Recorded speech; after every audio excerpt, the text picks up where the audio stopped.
Hi guys, good afternoon everyone. My name is Ankit Khab. Welcome back to my channel. Today we are going to cover five important updates about this week, which are first, Sensex ने कैसा perform किया and globally markets ने कैसा perform किया। Second, अपन discussion करेंगे India की GDP कैसे recover कर रही है इस मोमेंट पे। थर्ड, हम डिस्कशन करेंगे कि ईपीएफओ ने क्या इंटरेस्ट रेट्स दिए हैं। फोर्थ, हम डिस्कशन करेंगे इंडिया और यूरोप के बीच में एफटीए साइन होने वाला है तो उसकी टाइमलाइंस क्या है और किस मुद्दों के ऊपर साइन होएगा। और finally, how US is taking advantage of Russia versus Ukraine war. तो इन पांच न्यूज पे हम इंपॉर्टेंट डिस्कशन करेंगे। Let's start.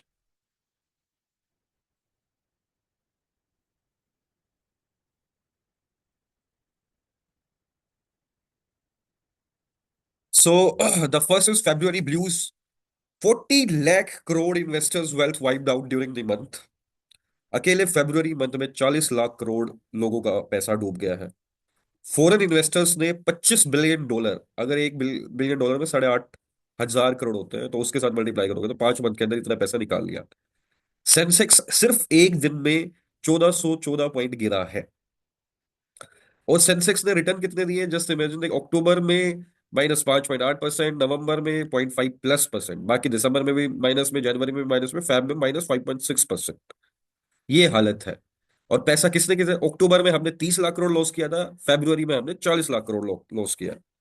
Major global indices जो है, साउथ कोरिया की मार्केट 3.39 फरवरी 28 को फॉल की है, जकार्ता की 3.31, 3.28 हांगकांग की, और फिर बाकी जापान, फिलीपींस, संघाई और इनकी भी अच्छी से परफॉर्म नहीं की है। पैसा किसने कितना निकाला है, एफपीआई ने 91,000 निकाला है इन्होंने। डोमेस्टिक वालों ने डिपॉजिट कर दिया, इंस्टीट्यूशनल इन्वेस्टर्स ने 1 लाख करोड़। नवंबर में ये किया तो 44,000 करोड़ इन्होंने इनपुट कर दिया। दिसंबर में ये किया तो ये कर दिया। फरवरी में 46,000 करोड़ निकाले गए हैं और 64,000 करोड़ डोमेस्टिक वालों ने डाल दिए हैं। इसका मतलब ये है कि पैसा तो बढ़ेगा लॉन्ग टर्म के हिसाब से, बट अभी जो है बियर रन है तो बियर के हिसाब से ही आप सेंसिटाइज हो जाए कि कैसे आपको प्रोसीड करना है। मेजर फिगर्स क्या है, सेंसेक्स और निफ्टी 10.5% और 13.76% गिर गए हैं। स्टीपेस्ट मंथली डिक्लाइन है 4 मंथ्स के अंदर। बोथ इंडाइसेस आर डाउन 14% अगर हम सितंबर से कंपेयर करते हैं तो।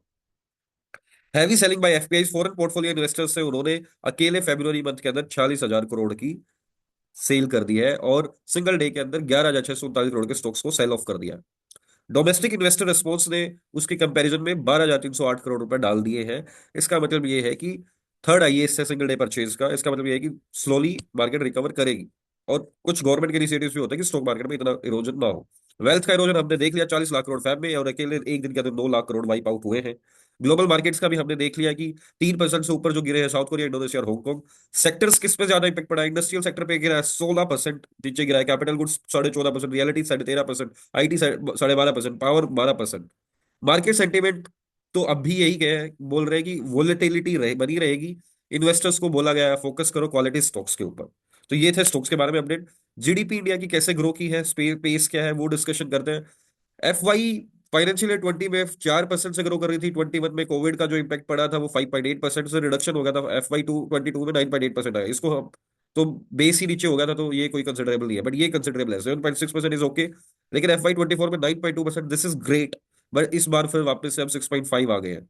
क्वार्टर ऑन क्वार्टर भी देखेंगे, FY24 में देखोगे 9.7%, 9.3%, 9.5% 7.8%। लेकिन इस बार 6.5%, 5.6%, 6.2%, जो कि बिल्कुल ही पुअर परफॉर्मेंस है इस फाइनेंशियल ईयर में। लेकिन की परफॉर्मेंस जो Q3 FY25 के अंदर, क्वार्टर नंबर 3 FY25 में, सबसे पहले पब्लिक एडमिनिस्ट्रेशन डिफेंस में, फिर ट्रेड और होटल्स में, फिर फाइनेंशियल रियल स्टेट और प्रोफेशनल सर्विसेज 7.2, देन कंस्ट्रक्शन है, देन ट्रेड होटल्स है, एग्रीकल्चर और इलेक्ट्रिसिटी गैस वाटर, ऐसे कंजप्शन। कंजप्शन और इन्वेस्टमेंट में जो अब अपन डिस्कशन करेंगे, प्राइवेट कंजप्शन चेंज कितनी हुई है, गवर्नमेंट कंजप्शन कितनी चेंज हुई है, फिक्स इन्वेस्टमेंट कितनी है। Q2 से Q3 में 5.9 थी तो 6.9% चेंज हुआ है, 3.8 थी तो 8.3% है, एंड 5.8 थी तो 5.7% है। तो ये है, होपफुली आपको समझ आया होगा। तो इंडिया की जीडीपी जो ग्रू है वो Q3 में जो 6.2% ग्रो करी है, रिवाइज्ड जो 5.6% थी Q2 की, उससे जो एग्रीकल्चर कंस्ट्रक्शन गवर्नमेंट की स्पेंडिंग की वजह से ये हुआ है। प्राइवेट कंजप्शन जो जीडीपी का लार्जेस्ट कंपोनेंट है वो 5.6% से ग्रो किया है FY24 में, डिस्पाइट 8.6% जीवीए ऐड किया था, ग्रोस वैल्यू ऐड की थी। FY25 की जो प्रोजेक्टेड है 6.5 है, बढ़ा के कर दिया 6.4 से 6.5। FY24 की जो रिवाइज कर दी है वो 7.6 है, जो एक्चुअल में आई 7.3 प्रोजेक्ट की हुई थी।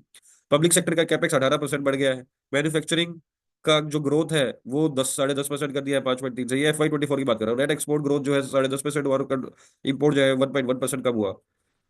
Despite the concern over private investment sluggishness, steady service sector performance and a strong rabi harvest are expected to sustain growth momentum। अब इंडिया और यूरोप के FTA के बारे में बात कर लेते हैं। आपको पता है यूरोप के अंदर 27 कंट्रीज आती है। इंडिया और यूरोप के जो ट्रेड एग्रीमेंट है वो बोला है दोनों ने, यूरोपियन यूनियन ने, कि इस ईयर के एंड तक इसको मेटेरियलाइज कर देना है, जिसमें ट्रेड, मोबिलिटी, टेक्नोलॉजी और इन्वेस्टमेंट के ऊपर कोऑपरेशन होएगा दोनों 27 कंट्रीज और इंडिया के बीच में। ये यूरोपियन कमीशन का अर्सला वॉन डर लेन जो है, ये प्रेसिडेंट है। अब तक 2022 में स्टार्ट हुआ था, 9 राउंड्स हो चुके हैं। आपको पता है पाकिस्तान के पास ऑलरेडी FTA है यूरोप के साथ। अगर ये हो जाता है तो पाकिस्तान की तो हालत और खराब हो जाएगी, और इंडिया की काफी बढ़िया है। इंडिया और यूरोप के बीच में $137 बिलियन का ट्रेड करता है, और ट्रेड सरप्लस है, डेफिशिएंट नहीं है। तो कमाता है इंडिया पैसा, उनसे इंपोर्ट कम कराता है। जो की पॉइंट है ट्रेड और इन्वेस्टमेंट के ऊपर होगा, सिक्योरिटी और डिफेंस के ऊपर होगा, मोबिलिटी एग्रीमेंट के ऊपर होगा, टेक्नोलॉजी और AI के ऊपर होगा, इंफ्रास्ट्रक्चर और कनेक्टिविटी के बीच में होगा। और FTA जो है लार्जेस्ट डील ऑफ ग्लोबल हो जाएगी अगर इंडिया और यूरोप का हो जाएगा तो।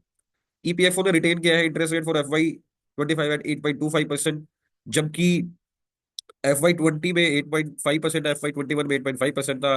बीच में फिर रिड्यूस कर दिया था और अब 8.25। अभी भी कमेटी ने रिकमेंड 8.15 भी किया था, बट इसने बढ़ा दिया, जिसमें जो RBI अपना रिड्यूस करती है रेपो रेट 6.5 से 6.25 कर दिया था, इसलिए कमेटी ने डिसाइड किया था 8.1 करो, बट गवर्नमेंट ने 8.25 दे दिया, विच इज गुड। EPFO में अभी 30 करोड़ लोग हैं, जिसमें एक्टिव है 7.5 करोड़ जो कंट्रीब्यूट करते हैं। 5300 करोड़ जो है सरप्लस इंटरेस्ट रेट जो है वो देना पड़ेगा। Labour ministry will send the recommendation to the finance ministry for approval before crediting the interest. EPF offers higher and stable returns, ये तो बात ठीक है। EPF also approved modification to the employee deposit linked insurance scheme, ensuring a minimum 50,000 insurance benefit for members without continuous service of 5 years। ये भी एक अच्छी initiative है पब्लिक के लिए। This decision reflect the confidence in EPFO financial stability and its ability to deliver competitive returns to the members.